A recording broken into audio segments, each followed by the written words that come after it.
અને આગળ વાત કરવી છે બનાસકાંઠાના વિભાજનની, કારણ કે બનાસકાંઠામાંથી વાવ થરાદ જિલ્લો બનાવવામાં આવ્યો છે અને આ બંને જિલ્લામાં ખેંચતાણ ચાલી રહી છે। એક બાજુ કાંકરેજને બનાસકાંઠામાં રાખવાની વાત થઈ રહી છે, તો બીજી બાજુ ધાનેરાને બનાસકાંઠામાં રાખવાની વાત થઈ રહી છે, દિયોદરને અલગ જિલ્લો બનાવવાની વાત થઈ રહી છે। અને આ બધા વચ્ચે પૂર્વ મંત્રી હરજીવનભાઈ દ્વારા પણ એક મોટું નિવેદન આપવામાં આવ્યું છે અને ગાંધીનગરમાં છેકાના પડઘા પડ્યા છે। ગાંધીનગરમાં રજૂઆત કરવા માટે તેમણે વાત કરી છે। તાલુકાના વિભાજનથી અમે જિલ્લો બન્યો, થરાદ જિલ્લો બન્યો।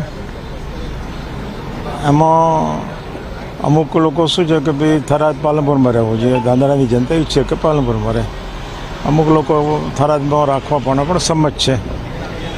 બાકી હવે જનતાની અમે તો રજૂઆત છે, જનતાની અમારા પર રજૂઆત, એ અહીંયા એમને રજૂઆત કરવા માટે બધા આવ્યા છે। લાગણી અમારે તો જિલ્લાનું વિભાજન થયું એટલે ગમે તે પાલનપુરમાં રહીએ તો ચાલે, થરાદમાં જઈએ તો વી હેવ નો ઓબ્જેક્શન। જનતાનો પીછી નિર્ણય કરવો જોઈએ, પણ લોકોની લાગણી છે, લાગણી પહોંચાડવા માટે એમની જે રજૂઆત છે અમારી પાસે આવી છે, એ રજૂઆત મંત્રીશ્રીને પહોંચાડીશું। અમારી કાંકરેજ તાલુકાની સર્વ જનતાની લાગણીને માગણી બાદ એટલી જ છે કે કાંકરેજ તાલુકાને થરાદ જવું ખૂબ અટપટું ને અઘરું પડે, એટલે કાંકરેજ તાલુકાને બનાસકાંઠા જિલ્લામાં યથાવત રાખવામાં આવે એવી સૌ પ્રજાજનોની લાગણી છે। અને એના અનુસંધાને સરકારી તંત્ર દ્વારા અમને સૂચના મળી કે 4 વાગે પ્રભારી મંત્રીશ્રીએ તમને બોલાવ્યા છે, એટલે હું મિટિંગમાં જઈ રહ્યો છું।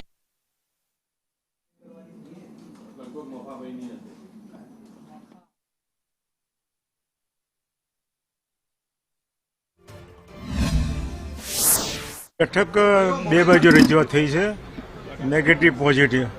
અમુક લોકોએ રજૂઆત કરી છે કે અમારે બનાસકાંઠા જિલ્લામાં રહેવું છે, અમુક લોકો રજૂઆત કરી છે કે અમે થરાદ જે જિલ્લામાં ધાનેરા તાલુકો મૂક્યો એ બરાબર છે। વિકાસની દ્રષ્ટિએ ભવિષ્ય અમને થરાદમાં અમે ધાનેરા તાલુકો હોય તો અમને સિંચાઈનું પાણી પણ મળવાની શક્યતા છે, કારણ કે નર્મદાની નહેર છે એ થરાદમાંથી પસાર થાય છે। અને શંકરભાઈ પણ ભૂતકાળમાં કહેલું કે દરેક ગામના મારે જો બનાસકાંઠા જિલ્લામાં જે ધાનેરા તાલુકો છે એમાં તળાવ છે, એ તળાવ મારે બધા ભરવાની યોજના છે। એટલે લગભગ 90% લોકોએ રજૂઆત કરી છે કે મારે ધાનેરામાં રહેવું છે। 10% લોકો એવું કીધું છે કે મારે દૂર પડે છે અને એમાં બનાસકાંઠા જિલ્લામાં રહેવું છે। બાકી લગભગ દરેક ગામના પંચાયતના ઠરાવો પણ મંત્રીશ્રીને આપ્યા છે, આપણે બળવંતસિંહજીને। દરેક ગામના સરપંચોએ પણ ઠરાવ આપ્યા છે કે અમે એને ધાનેરા તાલુકો જે થરાદમાં સમાયો છે એ બરાબર છે। સરકારનું મન કેવું લાગે? સરકાર સાહેબ એક વખત ભૂતકાળમાં જે જિલ્લાઓ બન્યા છે, જે તાલુકાઓ બન્યા છે, એમાં કોઈ ફેરફારની આવશ્યકતા છે નહીં। આ પણ લગભગ 99% આવશ્યકતા નથી। કદાચ કોંકરેજ છે એ તાલુકો દૂર પડે છે, એટલા માટે કોંકરેજને કદાચ બકાત રાખે, બાકી હાલ જે સમાવેશ થયો છે ઓલરેડી છે બિલકુલ।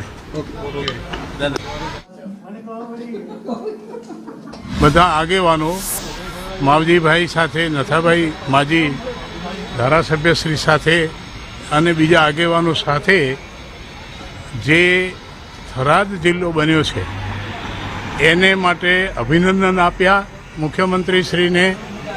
થરાદ જિલ્લો બન્યો છે વહીવટી સુગમતા માટે બનાવ્યો છે, અને એની અંદર ધાનેરા તાલુકાને જોડવા માટેની જે વાત છે તે બિલકુલ વાસ્તવિક નથી, કારણ કે ધાનેરા તાલુકો નવાબ વખતથી એના તમામ તાણાવાણા પાલનપુર સાથે જોડાયેલા છે, બનાસકાંઠા સાથે છે, અને એ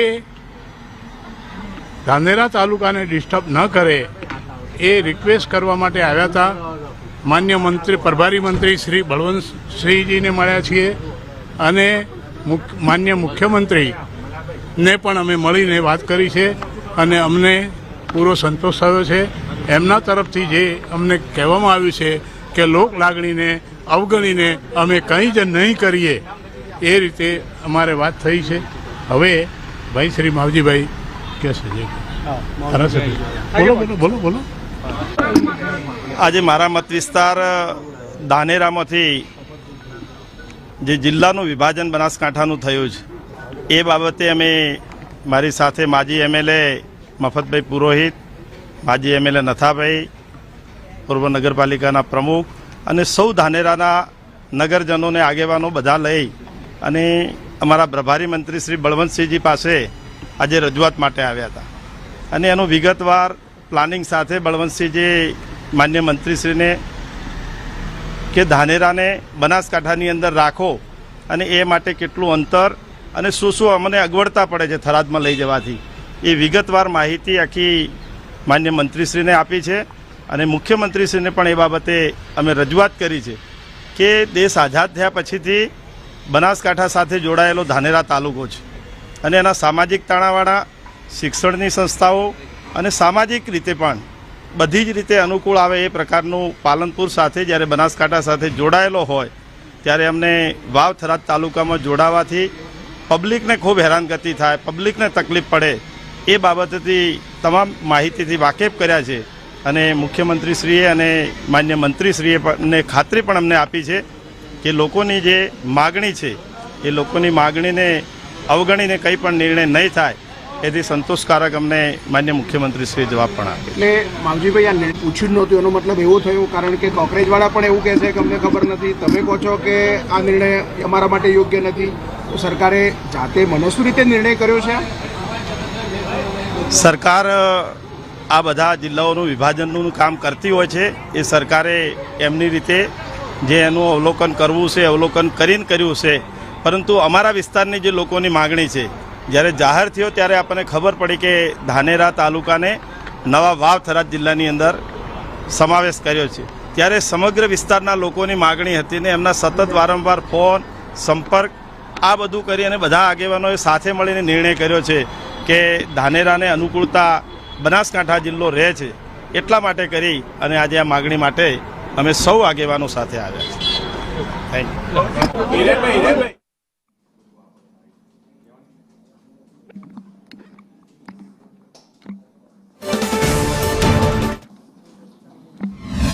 બનાસકાંઠા જિલ્લાનું વિભાજન થયું એમને અમે એમની સાથે કોઈ અમને તકલીફ નથી.